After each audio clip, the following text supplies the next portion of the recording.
जय हिंद बच्चों, welcome to the English class with Garima Batra.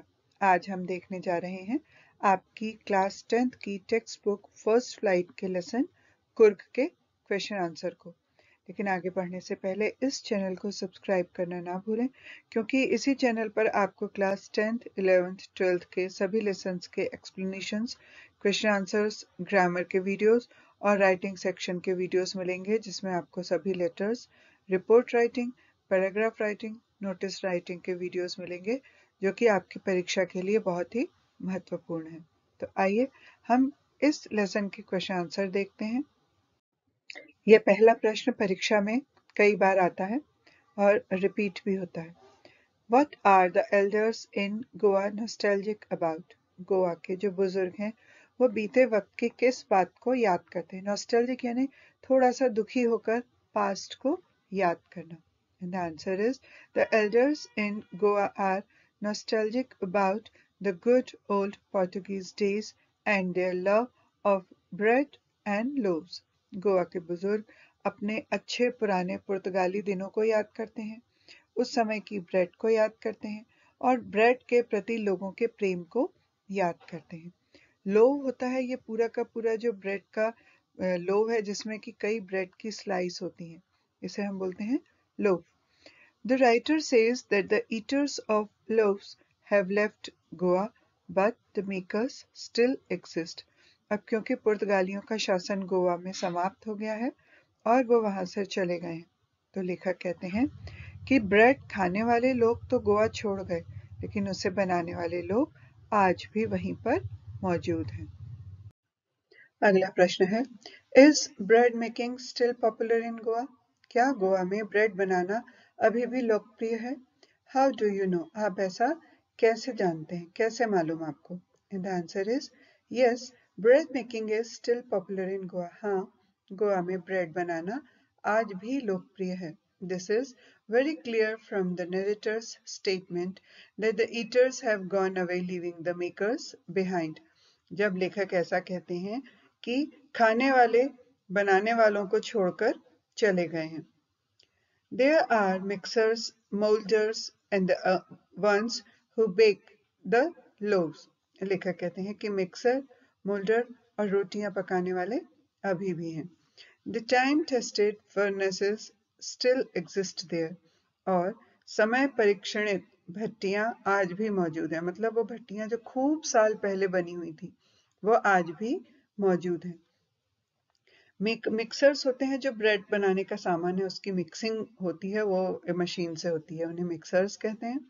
फिर मोल्डर्स जो ब्रेड को सांचे में ढालते हैं, and the one who bakes the loaves, और फिर तीसरे तरह के लोग होते हैं जो उसे बेक करते हैं, उन्हें हम बोलते हैं बेकर्स। तो ये सभी लोग आज भी गोवा में मौजूद हैं और इससे ये सिद्ध होता है कि गोवा में ब्रेड बनाना आज भी लोकप्रिय है। नेक्स्ट क्वेश्चन है, what is the baker called in Goa? Baker को गोवा में क्या कहते हैं? तो इसके लिए एक विशेष नाम है बेकर के लिए, वो है the baker is called a pader in Goa. Baker को गोवा में पैडर कहते हैं। यह आपके ऑब्जेक्टिव क्वेश्चन में भी आ सकता है। अगला प्रश्न है, when would the baker come every day? हर रोज बेकर किस समय पर आता था? Why did the children run to meet him? और बच्चे उससे मिलने के लिए क्यों दौड़कर जाते थे? And the answer is the baker would come twice a day. Baker दिन में 2 बार आता था। Once early in the morning, एक बार सुबह सुबह, and the second time when he returned after selling his stuff, और दूसरी बार जब वो अपना सामान बेचकर वापस आता था। अब इस प्रश्न का दूसरा हिस्सा है, why did the children run to meet him? उसे देखकर बच्चे दौड़कर क्यों आते थे? And the answer is the children would run to meet him to have bread bangles. वो जो बेकर था वो अपने साथ ब्रेड बेंगल्स, बेंगल की शेप की ब्रेड भी लाता था और वो बच्चों को बहुत प्रिय होती है। तो बच्चे ये जो ब्रेड बेंगल है उसको खाने के लिए बेकर को देखकर दौड़कर आते थे। अब नेक्स्ट क्वेश्चन है, मैच द फॉलोइंग। निम्नलिखित की जोड़ी जमाएं। What is a must? क्या आवश्यक है? पहला, एज मैरिज गिफ्ट, विवाह के उपहार के रूप में। इसका आंसर है केक्स एंड बर्लिनहास, ये जरूरी होता है। सेकेंड है फॉर अ पार्टी और अ फीस्ट, किसी पार्टी या दावत के लिए। इसका आंसर है स्वीट ब्रेड कॉल्ड बोल, मीठी ब्रेड जरूरी होती है ऐसे पार्टी वगैरह के लिए जिसको बोल कहते हैं। थर्ड है फॉर अ डॉटर्स एंगेजमेंट, बेटी की सगाई के लिए। The answer is bread. Fourth है फॉर क्रिसमस, क्रिसमस के लिए। The answer is sandwiches. और अब इसके सही आंसर हैं as marriage gifts, sweet bread called bol, मीठी ब्रेड जिसे कि बोल कहते थे। फॉर अ पार्टी और अ फीस्ट, उसका आंसर है ब्रेड। नेक्स्ट है फॉर अ डॉटर्स एंगेजमेंट, उसका आंसर है सैंडविचेस। और लास्ट है फॉर क्रिसमस, क्रिसमस के लिए केक्स और बोलेनहार्स जरूरी है। तो ये सही जोड़ी है, इसे आप अपनी कॉपी में नोट कर लीजिए। नेक्स्ट क्वेश्चन है what did the bakers wear, bakers क्या पहनते थे। पहला इन द पोर्टुगीज डेज, पुर्तगालियों के दिनों में। और इसका आंसर है bakers were usually dressed up in a peculiar dress called kabai. Bakers आमतौर पे कबाई नाम की एक विशेष प्रकार की ड्रेस पहनते थे। It was a single piece long frock reaching down to the knees। ये एक घुटनों तक पहुंचने वाली सिंगल पीस लंबी फ्रॉक होती थी। सेकंड है when the author was young, जब लेखक छोटा था तब क्या पहनते थे bakers. And the answer is during his childhood days, लेखक के बचपन के दिनों में the author saw the bakers wearing a shirt and trousers, लेखक ने देखा था कि बेकर एक शर्ट और एक तरह की पैंट पहना करते थे which were shorter than full length ones and longer than half pants। तो वो कैसी पैंट होती थी, कैसे ट्राउजर होते थे कि वो पूरी लंबाई से तो थोड़े से छोटे होते थे लेकिन हाफ पैंट से लंबे होते थे। नेक्स्ट क्वेश्चन है who invites the comment he is dressed like a pader, why. ये इस तरह का कमेंट क्यों दिया जाता है या किसे दिया जाता है कि उसने एक पैडर के जैसी ड्रेस पहनी है, और ऐसा कमेंट क्यों दिया जाता है। इसका आंसर है any person who is wearing a half pant, कोई भी व्यक्ति जिसने की हाफ पैंट पहनी है which reaches just below the knees, जो कि घुटने के जस्ट नीचे तक पहुंचती है। invites this comment, उसे इस तरह का कमेंट दिया जाता है। This is because the baker known as a padder used to dress like that, और ऐसा इसलिए कहा जाता है क्योंकि गोवा में जो बेकर होते हैं जिन्हें की पैडर कहा जाता है वो इस तरह की ड्रेस पहनते हैं। अगला प्रश्न है where were the monthly accounts of the baker recorded, baker का जो मासिक खाता था वो कहाँ लिखा जाता था या दर्ज किया जाता था। महीने भर तक बेकर लाके ब्रेड बैंगल्स जो कुछ भी देता था उसका हिसाब महीने में एक बार किया जाता था, तो उसको महीने भर तक लिखा जाता था। उसे कहाँ लिखा जाता था। Monthly accounts of the baker were recorded on some wall in the house with a pencil। ये जो बेकर होते थे इनका मासिक हिसाब किताब घर की किसी एक दीवार पर पेंसिल से लिखा जाता था। अगला प्रश्न है What does a jackfruit like appearance mean? Jackfruit यानी होता है कटहल, अपीयरेंस यानी दिखना। तो कटहल जैसे दिखने का क्या अर्थ है, ये लेसन में एक जगह एक्सप्रेशन यूज किया गया है। तो ये क्यों किया गया है, because it means having a plump physique, एक मोटा शरीर, लाइक अ जैकफ्रूट, बिल्कुल कटहल के जैसा। तो मोटे शरीर के लिए कटहल जैसा दिखने का उपयोग किया जाता है। अब अगला प्रश्न है which of these statements are correct. अब ये नीचे कुछ आपको स्टेटमेंट दिए गए हैं, कुछ बातें कही गई हैं, आपको बताना है उसमें से कौन सी करेक्ट है और कौन सी इनकरेक्ट है। तो पहला है the pader was an important person in the village in old times. पुराने समय में पैडर गांव के एक बहुत महत्वपूर्ण व्यक्ति हुआ करते थे, और ये सही बात है। दूसरा paders still exist in Goan villages, paders Goa के गांव में आज भी पाए जाते हैं, ये भी सही है क्योंकि ब्रेड खाने वाले तो चले गए लेकिन ब्रेड बनाने वाले आज भी वही हैं। तीसरा है the paders went away with the Portuguese, पुर्तगालियों के साथ पैडर्स भी चले गए थे, ये इनकरेक्ट है। पुर्तगाली चले गए लेकिन पैडर्स आज भी मौजूद हैं। अगला है the paders continue to wear a single piece long frock. Paders आज भी सिंगल पीस वाली लंबी फ्रॉक पहनते हैं। ये गलत है, अब पेडर्स ऐसी ड्रेस नहीं पहनते। अगला है bread and cakes were an integral part of Goan life in the old days. पुराने दिनों में ब्रेड और केक गोवा के जीवन की एक बहुत ही महत्वपूर्ण हिस्सा हुआ करते थे। यह सही है। अगला है traditional bread making is still a very profitable business. जो पुराने तरीके से ब्रेड बनाने का काम है वो आज भी बहुत ही फायदे का व्यवसाय है, मतलब लोगों को बहुत फायदा होता है, और ये भी सही बात है। अगला है paders and their family starve in the present times. आज के समय में पेडर और उनका परिवार भूखा मरता है। ये गलत है, आज भी ब्रेड को बहुत महत्व दिया जाता है और उनकी अच्छी कमाई होती है। अगला प्रश्न है is bread an important part of Goan life? How do you know this? क्या ब्रेड गोवा के जीवन का महत्वपूर्ण हिस्सा है? ये आप कैसे जानते हैं? And the answer is yes, bread is an important part of Goan life. हाँ, ब्रेड गोवा के जीवन का एक महत्वपूर्ण हिस्सा है। It is needed for marriage gifts, parties and feast. विवाह में, उपहारों के लिए, पार्टियों में और दावतों में इसकी आवश्यकता होती है। अगला प्रश्न है टिक द राइट आंसर। इसमें से 3 आंसर दिए हुए हैं, इनमें से सही आंसर आपको मार्क करना है।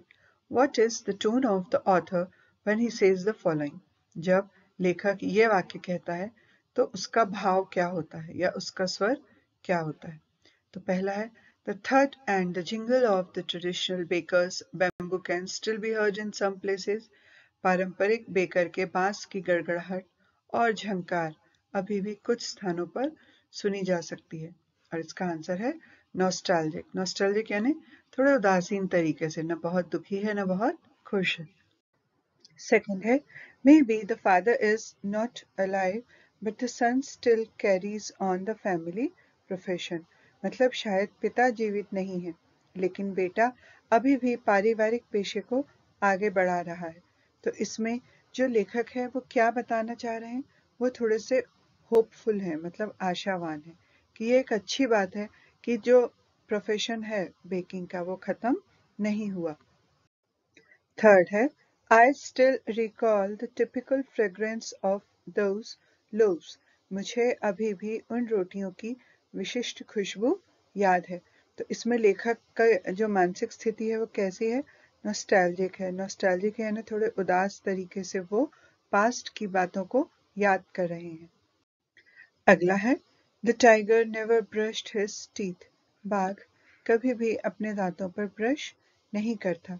Hot T could wash and clean up everything so nicely after all. आखिरकार गर्म चाय हर चीज को इतनी अच्छी तरह से धो और साफ कर सकती है। तो ये एक फनी कमेंट है, फनी तरीके का, मजेदार तरीके का कमेंट है। नेक्स्ट है cakes and bananas are a must for Christmas as well as other festivals. Christmas के साथ साथ अन्य त्योहारों के लिए भी केक और बलून्स बहुत ज़रूरी हैं। तो इसमें लेखक क्या बताना चाह रहे हैं? यह matter of fact, matter of fact यानी एक तरह का तथ्य है जो गोवा की डेली लाइफ के बारे में बताया जा रहा है। और अगला है the baker and his family never starved. Starve का अर्थ होता है भूखे मरना।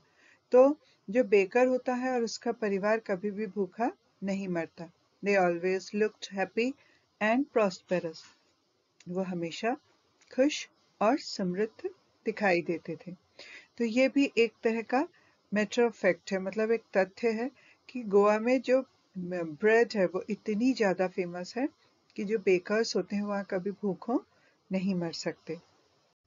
अब ये कुछ एक्स्ट्रा क्वेश्चन आंसर्स हैं। Where is Coorg? कुर्ग कहाँ है? कुर्ग और Kodagu is the smallest district of Karnataka. Karnataka का सबसे छोटा जिला कुर्ग है, या इसी को और क्या कहते हैं? Kodagu. It is situated midway between Mysore and the coastal town of Mangalore. यह मैसूर और तटीय शहर मैंगलोर के बीच में स्थित है। अगला प्रश्न है What is the story about the Kodagu people's descent? कुराबू लोगों के वंश के बारे में क्या कहानी है? And the answer is the firstly independent people of Kurg are descendants of Greeks or Arabs. Coorg के जो घोर स्वतंत्र लोग हैं वो यूनानी या अरब लोगों के वंशज हैं. A section of Alexander's army moved south along the coast and settled here only when they were unable to return to their country. जो सिकंदर की सेना का एक हिस्सा तट के किनारे दक्षिण की ओर चला गया और यहीं बस गया जब वो अपने देश लौटने में असमर्थ थे तो वो यहीं पर बस गए. These people married among the locals. इन लोगों ने यहाँ के स्थानीय लोगों के बीच शादियां की. This is the story about the descent of Korabu people. और ये कोराबू लोगों के वंश की कहानी है. What are some of the things you know about? कौन सी ऐसी चीजें हैं जिनके बारे में अब आप जानते हैं? और उसमें से पहला है कुर्ग के लोग. उसका आंसर है They are fiercely independent people and have descended from the Greeks of the Arabs. ये बहुत ही स्वतंत्र लोग हैं और ये यूनानियों या अरबों के वंशज हैं. दूसरा, the main crop of Coorg. Coorg की जो मुख्य फसल है वो क्या है? And the answer is coffee is the main crop of Coorg. Coffee Coorg की मुख्य फसल है. अगला प्रश्न है the sports it offers to a tourist. वो कौन से खेल हैं जो ये पर्यटकों को प्रदान करते हैं? And the answer is it mostly offers adventure sports which include river rafting, canoeing, rappelling, rock climbing and mountain biking. तो ये ज़्यादातर साहसिक खेल पेश करते हैं जिसमें रिवर राफ्टिंग होती है, कैनोइंग होती है, रैपलिंग होती है, रॉक क्लाइंबिंग होती है और माउंटेन बाइकिंग होती है. वो ये खेल ज़्यादातर वो हैं जो पहाड़ों पर खेले जा सकते हैं. The animals you are likely to see in Coorg. Coorg में आपको कौन से जानवर देखने की संभावना है? The answer is the animals likely to be seen in Coorg are macaques, Malabar squirrel, langurs, slender loris, elephants etcetera.